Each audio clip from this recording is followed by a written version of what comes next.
vague de démons ricana s'élevant dans les airs, projetés comme de vulgaires pantins au moment où une foreuse titanesque éventrait le pavage dans un fracas assourdissant. L'explosion de terre et de gravats déchira la rue, répandant un nuage épais de poussière et de débris.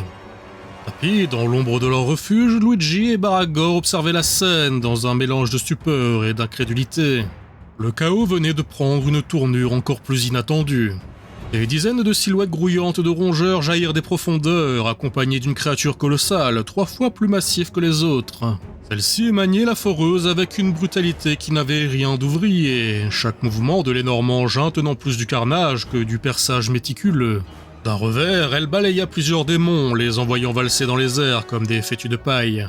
Les abominations hérisées, loin d'être décontenancées ou même surprises, répondirent à cette provocation par un véritable feu d'artifice de flammes changeantes, inondant la horde d'Omra d'éclats multicolores et de cris distordus.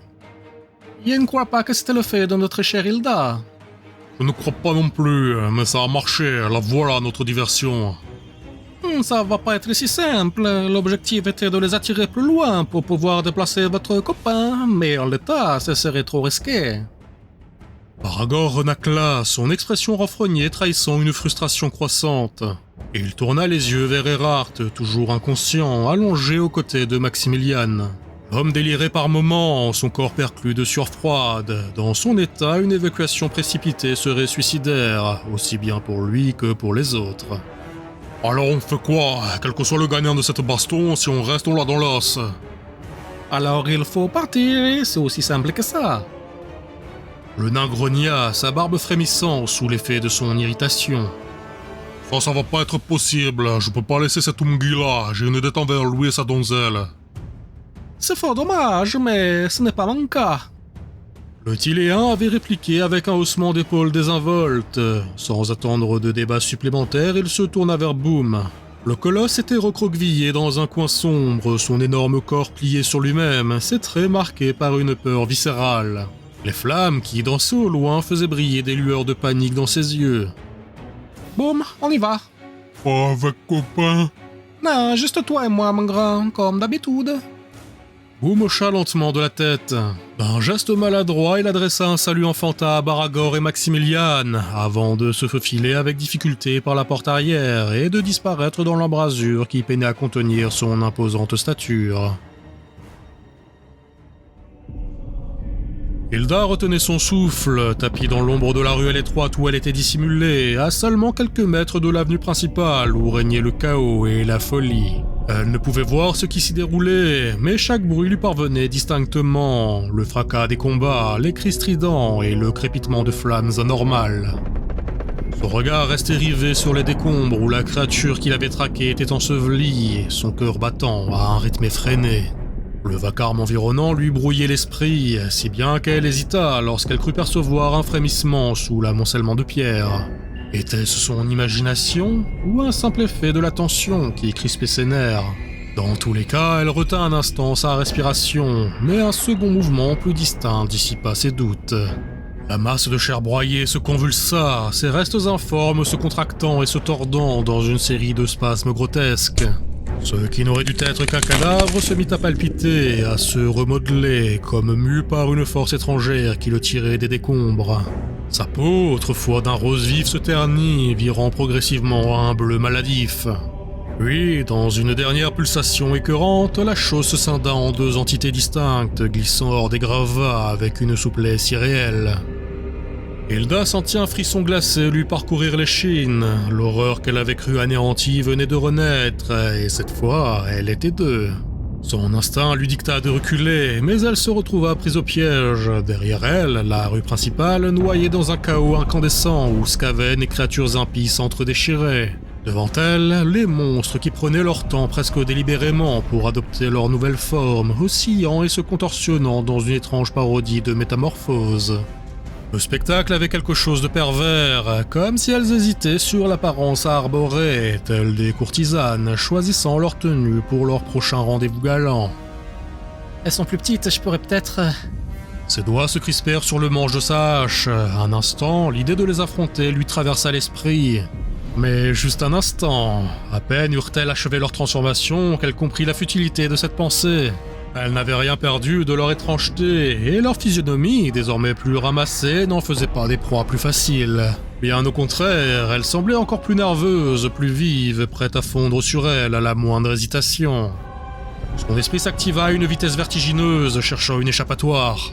Les créatures, à la physionomie grotesquement boudeuse, tournèrent lentement leur attention vers elles, leur corps oscillant avec une fluidité malsaine.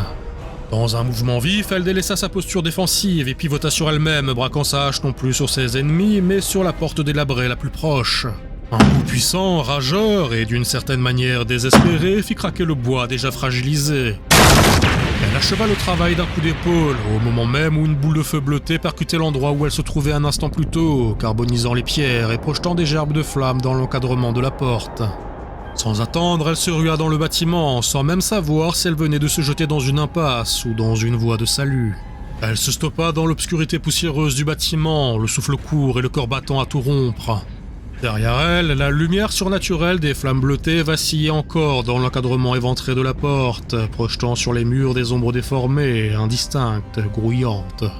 Un son s'éleva dans son dos, un bruit de succion, de pas traînant sur la pierre, accompagné de murmures grinçants, stridents comme des ongles raclant sur une ardoise. Bien sûr que ça court toujours. Quelle perte de temps, comme si ça pouvait s'échapper. Pitoyable, fatigant, ennuyant. Le ton était aigre, sec et piqué d'exaspération, comme un duo de commères insupporté par le spectacle d'une jeunesse perdue. Elles n'avaient plus rien de la créature rieuse enjouée qu'elles avaient été auparavant. Elles étaient devenues autre chose. Des silhouettes plus rabougries, plus sèches, aux faciès renfrognées. Leur corps se tordait encore par moments, comme si elles regrettaient leur précédente forme, plus grande et plus imposante. Mais Hilda n'avait pas le luxe de les observer. D'un regard alerte, elle balaya la pièce. Un ancien comptoir de bois vermoulu s'étirait sur la gauche, éventré et pillé depuis longtemps. Derrière, l'entrée était impraticable, pas question de retourner vers ces créatures. Son seul espoir était un passage à l'arrière, une porte à demi déchaussée que la moisissure et l'humidité avaient rongée jusqu'à la trame. Ça réfléchit toujours. Et ça hésite, comme si ça allait changer quelque chose. Regarde-la, cette petite idiote. Ça se croit malin, ça veut échapper à son destin. Les voix grinçaient comme des lamentations pleines de mépris, comme si l'effort de la chasse les fatiguait déjà. Hilda sentit une peur sourde monter en elle, mais elle la refoula aussitôt. Se laisser distraire, c'était signer son arrêt de mort, et elle ne comptait pas mourir, en tout cas pas aujourd'hui. Elle prit une inspiration puis fondit sur la porte arrière. Un coup de pied déplacé l'envoya voler d'un seul tenant. Là, un couloir s'étendait, étroit, suffocant, tapissé de vieilles étagères croulantes. L'odeur de renfermé lui saisit la gorge, mais elle n'avait pas d'autre choix que d'avancer. Elle s'y engouffra donc, sans oser regarder derrière elle. Et les créatures la suivirent, mais sans empressement. Elles avançaient lentement, traînant leurs membres trop longs avec une nonchalance flemmarde. Comme si leur proie ne méritait pas un véritable effort, comme si elles savaient que, tôt ou tard, elles se retrouveraient coincées. Hilda sentit son dos s'humidifier sous l'effet de la sueur. Ce couloir était trop long, trop silencieux, trop étroit. Elle s'engageait dans une souricière obscure et piégeuse. Soudain, un bruit sec claqua au-dessus d'elle. Un craquement. Son regard se leva, un trou dans le plafond, béant, noir, immense, percé de 2 lueurs rouges, et d'une paire de mains griffues qui en descendaient lentement avec une prudence calculée. Un sifflement s'éleva, un charabia nerveux, crissant comme l'écouinement d'un rat acculé. Toi, chose femelle, tu étais avec la chose Nabo et la chose foudre, oui. Parle, réponds, où ils se cachent-ils? Toi parler, avouer, ou toi mourir.